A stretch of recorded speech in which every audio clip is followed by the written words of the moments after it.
Hola a todos, hoy estamos aquí, vamos a hablar con un librero, uno de los libreros más antiguos que hay en Sevilla y una tienda que es bastante popular, no solo por los años que lleva, sino por una característica que la diferencia de otras, que es la segunda mano. Pero antes de eso, ¿esto dónde está? Esto está en el borde del centro histórico de Sevilla, en una calle que podéis ver que se puede acceder con coche, cosa que es importante porque a la hora de venir un momento, 5 minutos a comprar, no siempre son accesibles algunas de las tiendas. Ya entrando, vemos un escaparate con merchandising y ahora entramos directamente.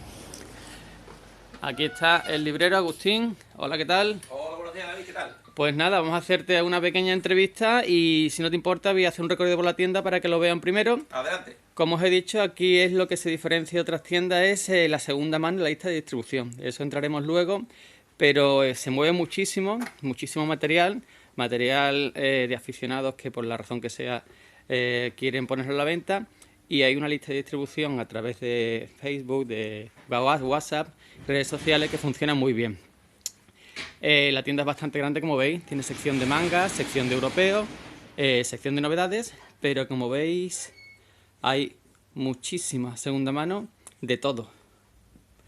Y bueno, Agustín aquí nos puede decir la tienda cuánto tiempo lleva abierta.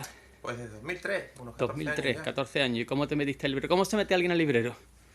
Pues yo creo que por afición. O sea, yo no intuyo que apenas que sea una gran superficie, que vengas trabajando para una cadena de tiendas, yo creo que todo librero en este sector se mete porque es un aficionado. ¿Y se sigue siendo aficionado al cabo de los años o se Sí, pierde ya? sí, no, por supuesto. Eso digamos que lo llevas en la sangre, ¿no?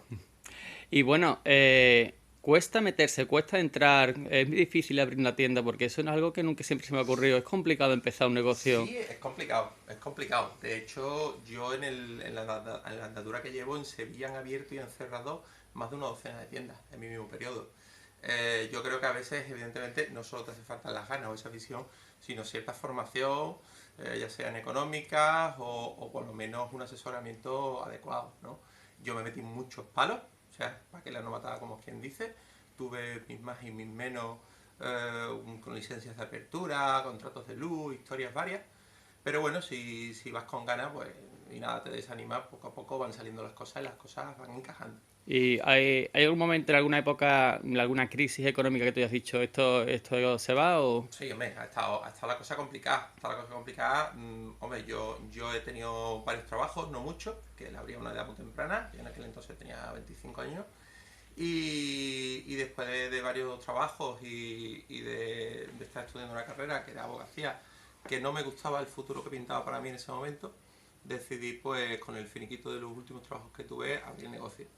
El negocio realmente no me fue mal, porque habitualmente un negocio tienes que abrirlo siempre de cara a tener pérdidas el primer año, ¿no? No tuve pérdidas el primer año porque puse mi colección aquí, o sea, yo decidí que ya que iba a abrir la tienda, pues deshacerme de mi inmensa colección porque iba a tener la tienda siempre, para poder seguir leyendo lo que yo me gusta, ¿no? Era un poco invertir lo que yo invertía en ocio y reestructurarlo. Tenía más de 27.000 cómics con la edad de 25 años y yo sabía que hoy en día me iba a ser muy difícil almacenarlo porque, bueno, hoy en día comprar un piso es lo normalito. Eso lo hemos hablado una vez. Alguien no deja de coleccionar cómics porque se canse, sino porque no tiene espacio. Eso es así, eso es una realidad. O sea, los mayores coleccionistas acaban de esa manera. Yo he tenido clientes muy potentes, clientes que gastan un gran dinero con trabajos evidentemente a la altura, ¿no? Que si médicos, que si abogados, que si arquitectos, que llega un momento que lo que no tienen dinero es para comprar otro inmueble, simple y llanamente. Aquí no se estila mucho como en América el self-storage, ¿no? Los almacenes y demás, y bueno, pues llega un momento que tienen que tomar la triste decisión de dejarlo. O, como suele pasar también, de ir cambiando o recirculando el material que ellos ya estiman que no les gusta tanto y circulando por algún material nuevo. Y Aquí ahí. pues sí hacemos una cierta labor.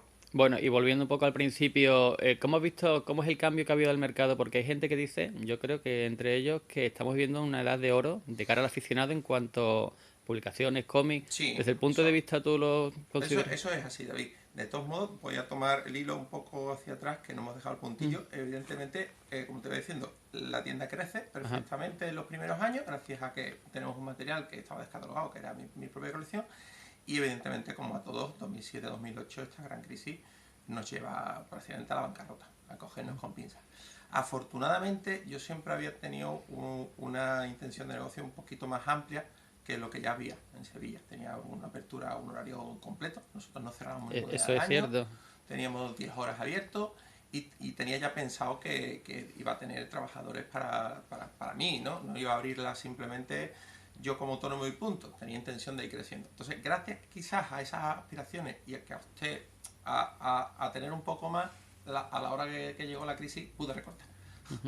Entonces, cuando recorté, pude sobrevivir, como tantos otros hicieron, y es cierto que hoy en día vivimos un auge editorial brutal, dado por el éxito del universo cinemático Marvel, sobre todo, y bueno, y de otros productos que tienen que ver más o menos con nuestro sector.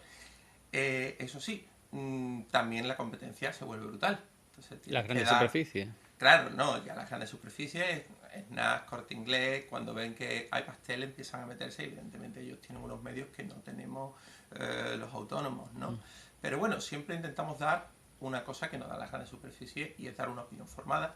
Aquí siempre hemos dado una opinión formada, leemos, intentamos leer lo máximo posible de lo que sale a través de nuestras estanterías y siempre que hablamos de un producto hablamos con propiedad. Es más, nosotros aquí, si un producto no nos ha gustado o directamente creemos que es malo, si un cliente entra, sea o no sea un cliente habitual, lo coge y lo pone aquí para cobrarse, yo le voy a decir directamente, no te lleves esa mierda. El tipo de cliente que entra ahora va a ser interesante, pero terminando con el tema, ¿se ha recuperado niveles pre-crisis o todavía eso? Porque antes de la crisis se vendía muchísimo. Sí, pero es difícil de valorar precisamente por el crecimiento del sector. Es decir, yo creo que sí y seguramente hayan crecido, pero claro, para nosotros los libreros a lo mejor no se ha transformado directamente en esa entrada de capital que teníamos antes, precisamente porque somos muchos más.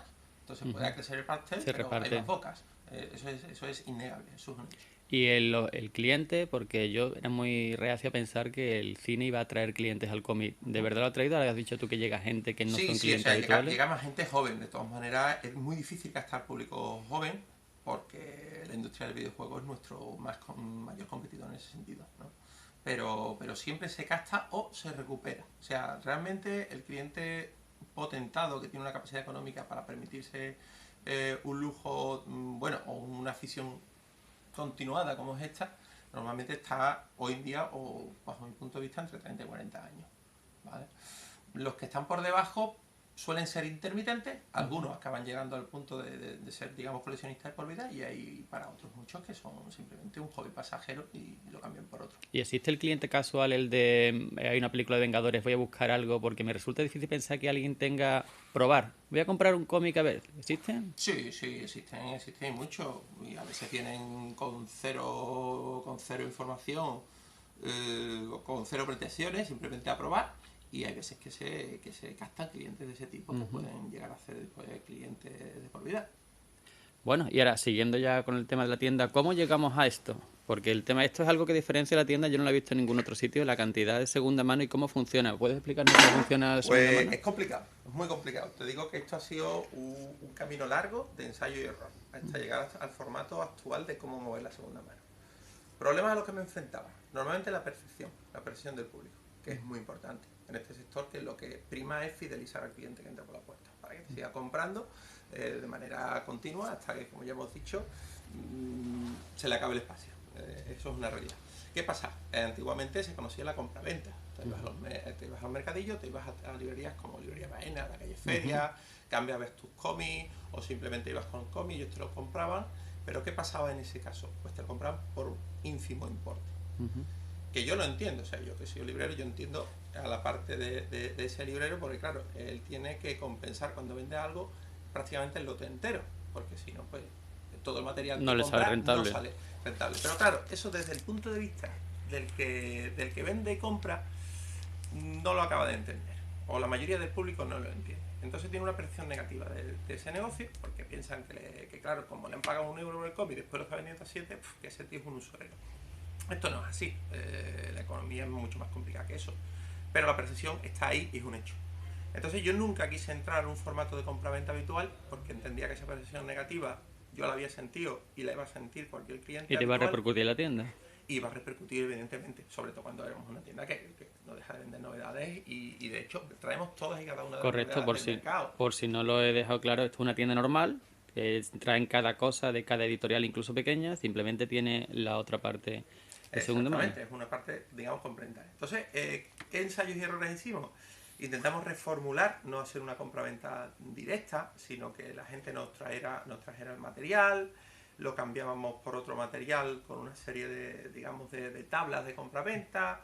Pero, ¿qué pasa? Que la gente traía cualquier cosa y después nada más quería llevarse lo mejor de lo mejor. Claro, ¿qué pasa? Que el fondo, pues, podía entrar alguna cosa crema, pero esa cosa crema salía y al final te iban quedando más y más y más cómics que no le interesaban a nadie.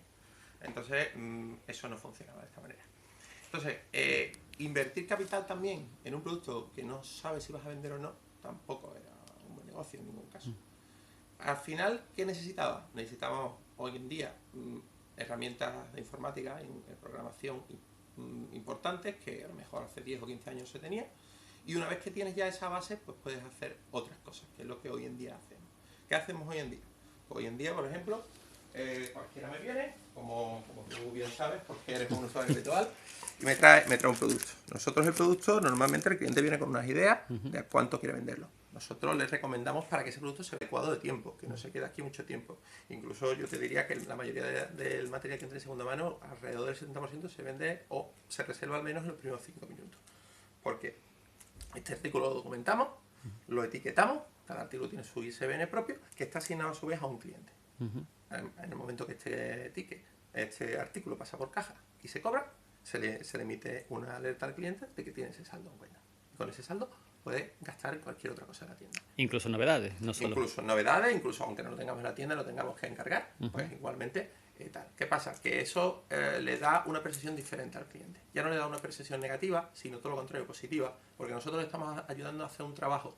Todo el mundo sabe que existe Wallapop, que existe eBay, pero hay mucha gente que no quiere molestarse en hacer un seguimiento. Tienes que hacer un envío, hay que hacer un envío, datos bancarios. Hay que dar datos, hay que incluso declarar a la Hacienda, aunque la gente no lo sepa. Y bueno, y después se te quedan un porcentaje también. Nosotros realmente, como ganamos aquí, pues esos 20 euros que tú inviertes en la tienda, pues ya tenemos nuestro margen ahí. Entonces, como yo no te estoy quitando nada del precio pactado entre tú y yo, la percepción siempre es positiva, ¿vale? Eso que ha hecho además, pues acercar muchos más clientes. Cada vez tenemos más clientes externos. Y de fuera, ¿verdad? De otras ciudades. Los clientes externos tienen una particularidad. Evidentemente, si quieren que se les envíe automáticamente, pues les cobramos 5 euros de gasto de envío como tarifa plana, o sea, el paquete del peso que sea, y lo tienen en 48 horas. Pero nadie quiere pagar gasto de envío. También tenemos una solución para eso. Hemos hecho tablas y nos compensa muchas veces pues que a partir de 80 euros mandarlos gratis. Pues lo que hacemos en ese caso es que todo lo que va en ese paquete pues se paga parcialmente entre todos esos vendedores, ¿no? Es decir, si este paquete se mandara y formara parte de un envío, pues seguramente se le estaría más o menos entre 50 y 1 euro, dependiendo de qué otros paquetes conformaran ese envío. Como es un gasto final que se reparte entre todos, pues la cosa va bien y los clientes externos pues también se puntuan. A mí lo que me resulta brillante es la idea, la forma de distribuir las novedades a través de WhatsApp, porque es comodísimo, no tienes que entrar en... Pues mira, eso es muy curioso, te cuento una pequeña anécdota. En un momento dado quise abrir otro negocio, porque hubo un boom de la comida japonesa, sobre todo el sushi, y había sushi takeaway, ¿no? Un sushi para llevar, que estaban pegando el boom. Había abierto uno en Sevilla, no había nada más, y pensé en meter ahí, en crear el futuro. El trabajo de mi mujer en ese momento estaba cogido con pinzas, no sabíamos cómo iba a acabar, y era una manera después de abrir otro negocio para que lo llevara a ella en caso de que la despidieran y demás. Estuvimos buscando locales y al final pensamos que bueno, como ya teníamos este local y demás, y había que hacer una serie de reformas y mejoras, pues digamos, partir este local y dar los dos servicios, ¿no? Disminuir, bueno, la zona de juego, que ya no existe, que hoy en día eso era una zona de juego me gustaría hablar luego de eso, porque en la mayoría de tiendas que conozco ha desaparecido la zona de juego. Ahora no sé te si por comento, los jugadores... se han compartimentado o especializado, pero ahora pasamos a eso del tirón. ¿Qué pasó? Que bueno, se hicieron una serie de peticiones bancarias y tal para tener capital para movernos en esa línea, y directamente fracasó porque tenemos el monasterio de San Agustín en esta misma calle, y cualquier obra que se realice en un perímetro de 50 metros del monasterio necesita la aprobación del del casco del histórico, organismo, del organismo burocracia público pertinente, y bueno, en época de lesiones, HIV, eso se dilató hasta el infinito y más allá, hasta que volvió el proyecto totalmente inviable. Se perdió capital porque habíamos hecho una serie de inversiones y tal, pero bueno, gracias a eso y gracias a la gente con la que nos entrevistamos de cara a crear programas, etcétera, etcétera, me comentó uno de estos individuos que se dedicaba a la programación de páginas web y al networking y todo ese tipo de cosas, que un frutero, a él también le había hecho un trabajo y tal, vendía a través de WhatsApp. Un frutero, digo yo, coño, un tío que tenía unos 50 años, que se dedica a venderle a sus amas de casa de toda la vida a través de WhatsApp, que son mujeres mayores, pero oye, que les gusta, les mola la idea, y el tío resulta que ha incrementado sus ventas en un 30%. Digo, ¿y por qué no? Simplemente las ideas buenas, aunque no vengan de ti, es de tonto no aprovecharlas. La puse en marcha la idea de WhatsApp. WhatsApp lo lleva todo el mundo activo, a lo mejor el mail no lo miras, pero el WhatsApp prácticamente lo mira todo el mundo. Y a través del WhatsApp y en la idea de la segunda mano, pues cogió forma la lista de difusión. La lista de difusión se publican todas las novedades, pero también se publican detalladamente lo que son la segunda mano. Podemos ver aquí algún ejemplo. Siempre tenemos el WhatsApp web abierto para atender a todos los clientes que nos contactan por esta línea. Y bueno, como podéis ver, pues, están los precios detallados y hay una foto donde puedes ver más o menos el artículo. Cuando algo tiene algún daño grave o está deteriorado de algún modo, siempre lo especificamos también en la descripción, ¿vale? y supongo que supongo, yo lo sé porque en cuanto entra algo que todo el mundo quiere automáticamente es una carrera. Sí, aquí evidentemente no primamos antigüedad ni nada, creemos que es injusto. Aquí es la ley del oeste, el más rápido. Una vez se publica, nosotros publicamos en una lista de difusión donde estamos nada más que los trabajadores y demás, porque eso sí tienen, digamos, cierta ventaja o preponderancia, claro, o preferencia, es un aliciente que le doy a mis trabajadores, eso es algo que es lógico, creo que todo el mundo entenderá. Y automáticamente después yo pego a las otras cuatro listas ya, ¿vale? ¿Cuatro listas? Tenemos como 800 usuarios, porque los grupos de las listas de difusión de WhatsApp tienen un límite. Tienen un límite de 126 usuarios o 226 usuarios. Entonces, pues, hay que ir abriendo otras listas porque si no. Entonces, cuando nosotros pegamos, ahora sí llega a las 4 listas al mismo tiempo. Entonces, el que está más despierto, hay incluso clientes que sé que le tienen puesta una sintonía directamente a la lista de difusión para saber que es de eso, y el más rápido se lleva los buenos lotes, eso es así. Y ha sido un éxito y no vas a decirme números y tal, pero porcentaje de tus ventas de segunda mano con referente a las novedades. Es también complejo decirte eso directamente. ¿Por qué? Porque evidentemente hay un dinero que entra por ahí, pero después se intercambia por el Claro. otro. Entonces, digamos que el dinero no es que entra dos veces, porque después yo descuento del saldo del cliente, pero a su vez lo que estás atendiendo realmente es novedad. O sea, es como si yo vendiera novedad siempre. Yo hago una permuta, tú me traes y yo te estoy cambiando tu material por una novedad, con un sistema un poco más elaborado. Un sistema que es totalmente transparente y que además es totalmente legal con respecto a Hacienda. Hay muchos clientes que han tenido miedos o dudas, porque evidentemente cuando te pones a vender conmigo yo también te pido tus datos, tu DNI y demás. Y si Hacienda me lo requiere, yo necesito mandar un informe. En este caso, cualquiera que venda una cosa de segunda mano, por si lo desconocíais, debe pagar un 10% de IVA, que es lo que se aplica a la segunda mano, sea el artículo de la índole que sea. Pero como nosotros lo que estamos declarando es que tú permutas un artículo por otro, por lo tanto tu ganancia es cero, al ser cero, pues bueno, tendrías que pagar un 10% de cero, lo cual es cero. Saber sí que no hay problema ninguno, incluso si Hacienda nos requiriera información se la daríamos encantados y no habría problema. Muy bien. Y bueno, ya pasando al siguiente tema, lo que te pregunto antes, yo cuando iba a las tiendas de Sevilla siempre había una zona dedicada, esta tienda estaba en aquel lado, incluso recuerdo que allí había algunas mesas. Cuando sí, yo volví... ha cambiado, la estructura ha cambiado bastante, David. Inicialmente la zona de juego cogía toda esa ala, digamos, de la tienda. Y siempre había alguien, quizá no siempre estaba llena, pero siempre había alguien. Siempre había alguien. ¿Qué pasa? Que bueno, yo he ido evolucionando a lo que me ha dado más dinero, que cuando yo tenía números computables, pues, me he dado cuenta, y aparte, para mi tranquilidad y bienestar la de mis trabajadores. ¿Qué quiere decir? Zona de juego y demás es igual a dinero, no siempre. Es decir, había muchos clientes que podían estar ahí todo el día, pero consumían poco. Siempre vendió también snacks, refrescos y cosas de esas, pero no te rentaba como para mantener esa línea de trabajo, porque el ruido es muy alto siempre. Y a veces ese tipo de clientes podían ahuyentar a otros clientes, clientes que a lo mejor venían, estaban 5 o 10 minutos, hacían un par de preguntas y al final pues se llevaban un dinero que a lo mejor el dinero de un solo cliente compensaba a 10 o 15 que había ahí. Entonces, llega un momento no compensaba en absoluto.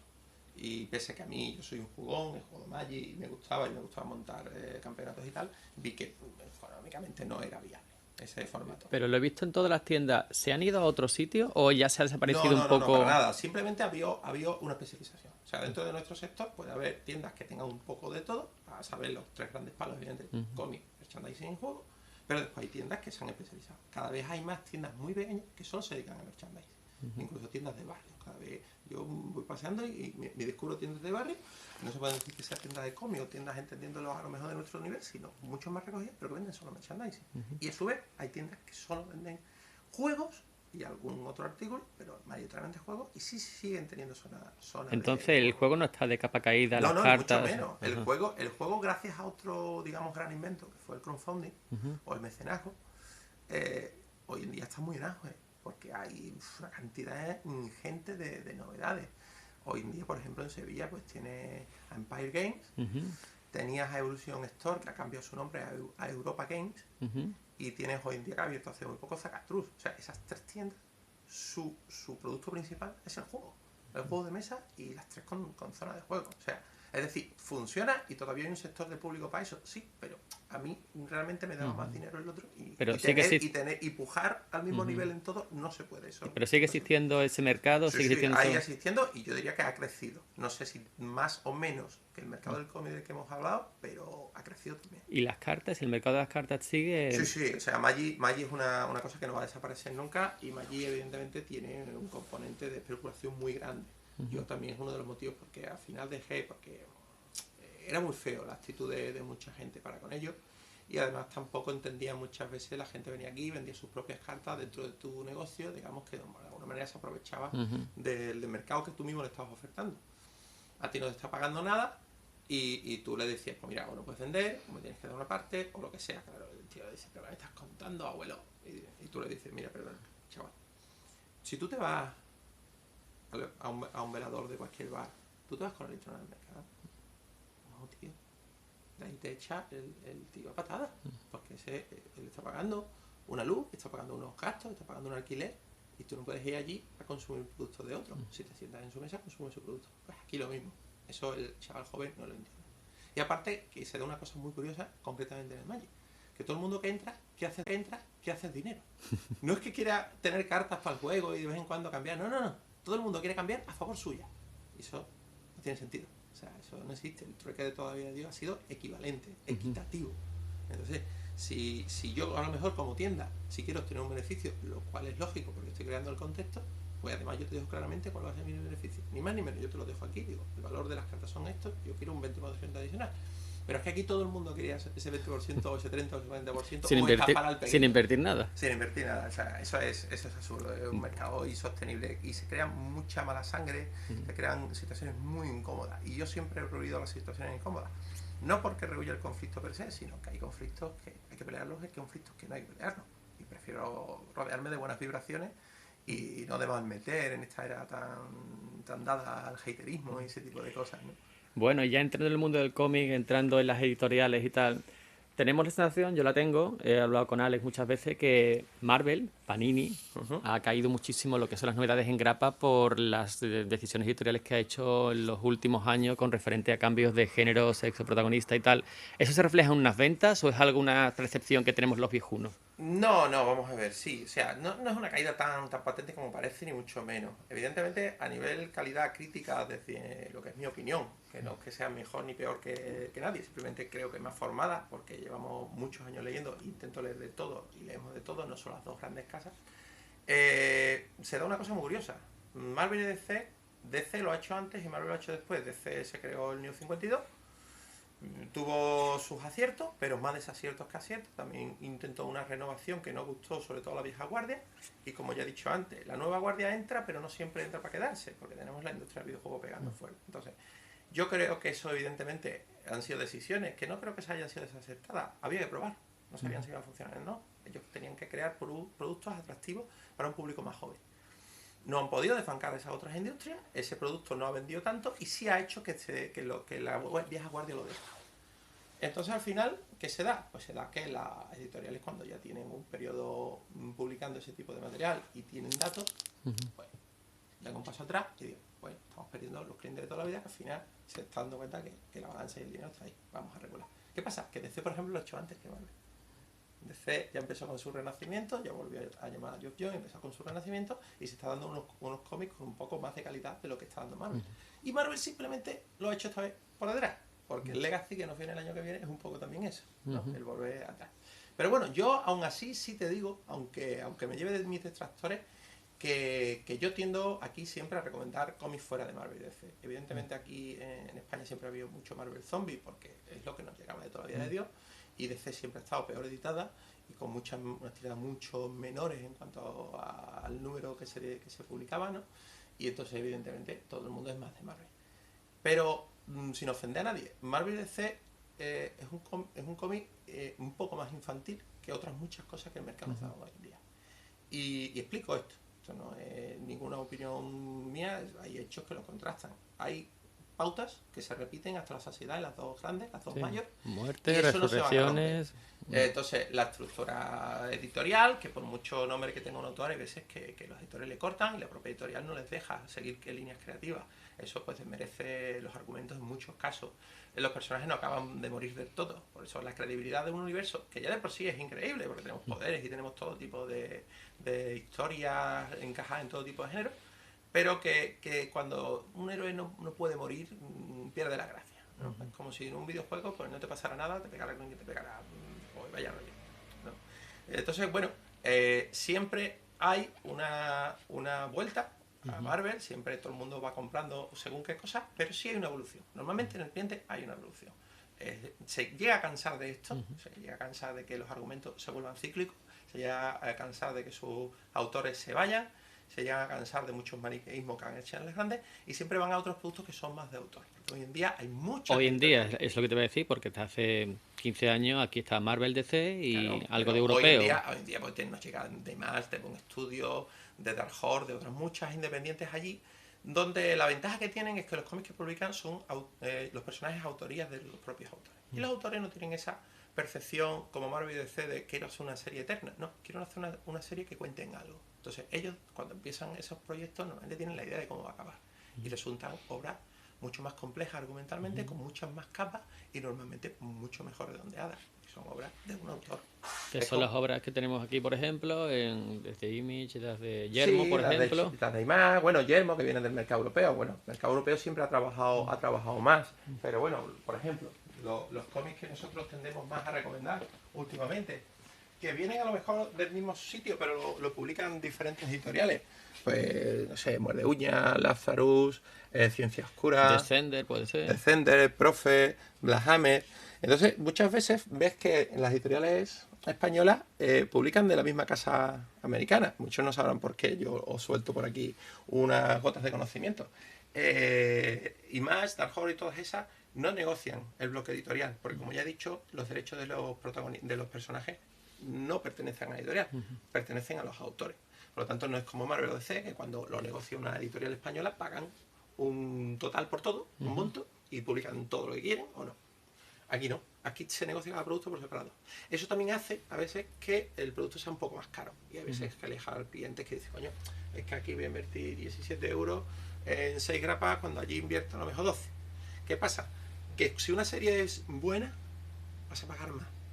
Porque se puja, el mercado español se puja. Cuando llega un título del otro lado del charco, sale, digamos, a subasta entre las editoriales, tienen un plazo y un periodo y pujan. ¿Qué pasa? Que se lo queda pues, la que más puje. Eso hace que al final ese coste que tienen tengan que meterlo en el coste de producción. ¿Qué pasa? Que este ejemplar puede a lo mejor valer más que siendo el mismo número americano, el mismo número de páginas, las mismas calidades de impresión y todo igual. Pero si por se ha pagado más royalties que por este producto es más caro. También autores... También eso es normalmente un indicativo de que es mejor. De Porque la ha venido con más críticas porque vendía más en América. Por eso se ha pagado más por él. Pero bueno, es una realidad que es del mercado. También hay autores que tienen trabaja con, por ejemplo, Panini, ya casi todo lo de Miller, que yo recuerde. Sí, Luego... pero el Miller World concreto, que es otro sello, sí se vende al completo. Ah, Ese en concreto sí se vende al completo. pero, por ejemplo, Remender trabaja con Norma casi todo, por ejemplo. Hay cositas de Remender en otras editoriales, pero bueno, digamos que tienden a intentar, ya es un trabajo del editor, ¿no? Del editor español. Si tienen a un autor, pues bueno, intentar comprar todo lo de ese autor. Normalmente pues lo consigue. Tiene sentido. Sí, en ese sentido. Si había una buena relación, si había una relación buena con él. Claro, una relación buena, calidad-precio. A lo mejor ya no se sacan a subasta, sino que si tú te estás publicando una serie de cosas, a lo mejor ya directamente negocia contigo el autor y se salta este paso de puja previo. Y evidentemente hay Norma, que es un poquito más grande que otras como Stiberry, como Medusa, pues se lleva el gato al agua y normalmente tienen más títulos interesantes en este sentido. Y hablando de ventas, Panini sigue reinando, supongo. Sí, es una realidad, todo el mundo pide Marvel y demás. ¿SC ha crecido tanto desde Nuevo 52 hasta ahora? ¿Es una percepción nuestra que no tiene por qué ser verdad? No, ha crecido